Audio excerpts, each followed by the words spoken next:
নমস্কার বন্ধুরা, আজকে আমি তোমাদের জন্য নিয়ে চলে এসেছি সম্পূর্ণ নিরামিষ পদ্ধতিতে তৈরি মুচমুচে পনির পকোড়ার রেসিপি।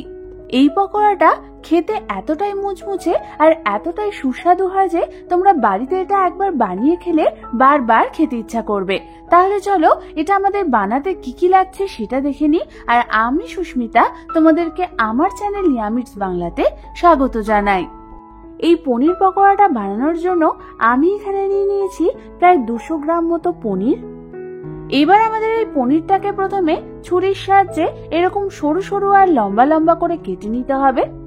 সমস্ত পনিরটা এরকম লম্বা করে কাটা হয়ে গেলে এবার আমি এর মাঝখান থেকে এইভাবে দুভাগে ভাগ করে কেটে নেব।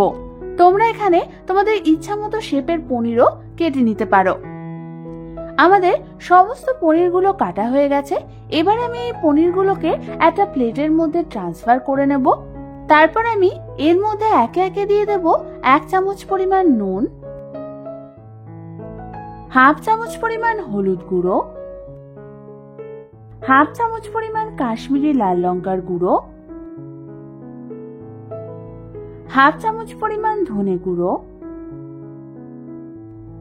হাফ চামচ পরিমাণ গোলমরিচের গুঁড়ো, 1/4 চামচ পরিমাণ গরম মশলার গুঁড়ো, আর দিয়ে দেব 1 চামচ পরিমাণ হাতে ক্রাশ করে নেওয়া কাসুরি মেথি, আর দিয়ে দেব প্রায় 1 টেবিল চামচ পরিমাণ মিহি করে কুচনো ধনেপাতা।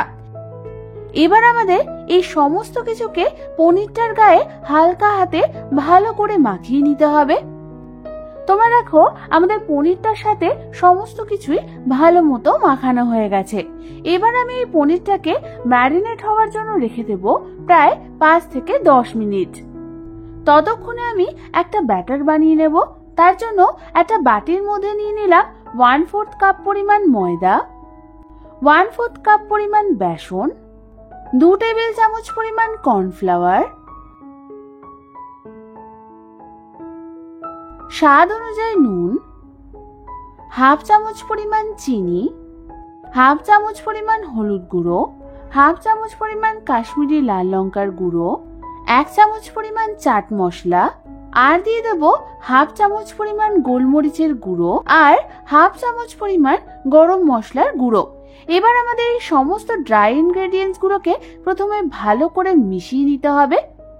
ভালো মতো সমস্ত কিছু মেশানো হয়ে গেলে আমি এর মধ্যে অল্প অল্প করে জল দিয়ে একটা ব্যাটার বানিয়ে নেব। আমাদের ব্যাটারের কনসিস্টেন্সিটা ঠিক এরকম হবে, না খুব ঘন আর না খুব পাতলা। তোমরা দেখো আমাদের ব্যাটারটা কিন্তু রেডি হয়ে গেছে।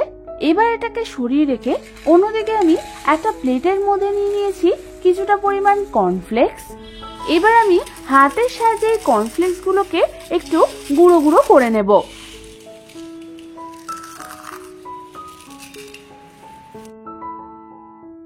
তোমরা দেখো আমাদের সমস্ত কর্নফ্লেক্স গুলো কিন্তু গুঁড়ো গুঁড়ো করা হয়ে গেছে। এবার আমি একটা করে ম্যারিনেট করে রাখা পনির নিয়ে সেটাকে প্রথমে বানিয়ে রাখা ব্যাটারের মধ্যে ভালো করে কোট করব। ব্যাটারে কোট করা হয়ে গেলে এটাকে আমি দিয়ে দেব ওই কর্নফ্লেক্সের মধ্যে। তারপর আমাদের এই কর্নফ্লেক্সটা দিয়ে পনিরের গায়ে ভালো করে কোট করে নিতে হবে। ভালো মতো চেপে চেপে কর্নফ্লেক্স দিয়ে পনিরটাকে কোট করা হয়ে গেলে এটাকে আমি একটা অন্য পাত্রে রেখে দেব। এবার আমাদের ঠিক একই পদ্ধতিতে বাকি পনিরের পকোড়াগুলোকেও গড়ে নিতে হবে।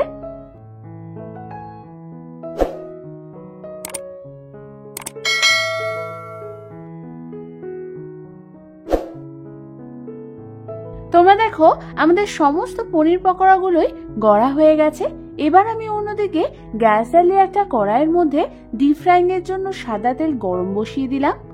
তেলটা ভালো মতো গরম হলে আমি ওর মধ্যে বানিয়ে রাখা এক একটা করে পনির পকোড়া ছেড়ে দেব। এবার আমাদের হালকা হাতে এই পকোড়াগুলোকে নাড়াচাড়া করতে করতে মিডিয়াম ফ্লেমে ভেজে নিতে হবে যতক্ষণ না হালকা ব্রাউন কালার হচ্ছে। প্রায় 3 থেকে 4 মিনিট ধরে মিডিয়াম ফ্লেমে ভাজবার পর তোমরা দেখবে আমাদের পনির পকোড়াগুলো হালকা ব্রাউন কালার চলে এসছে। এবার আমাদের এটাকে তেল থেকে তুলে একটা পাত্রে নামিয়ে নিতে হবে।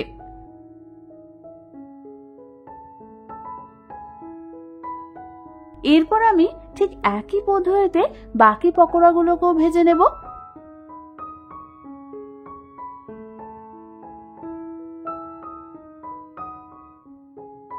তোমরা দেখো আমাদের সমস্ত পকোড়াগুলোই ভাজা হয়ে গেছে।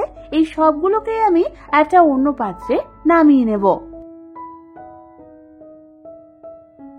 ব্যাস, তৈরি হয়ে গেল আমাদের দারুণ স্বাদের একদম মুচমুচে পনির পকোড়া। এবার শুধু গরম গরম মেয়োনিজের সাথে সার্ভ করার অপেক্ষা।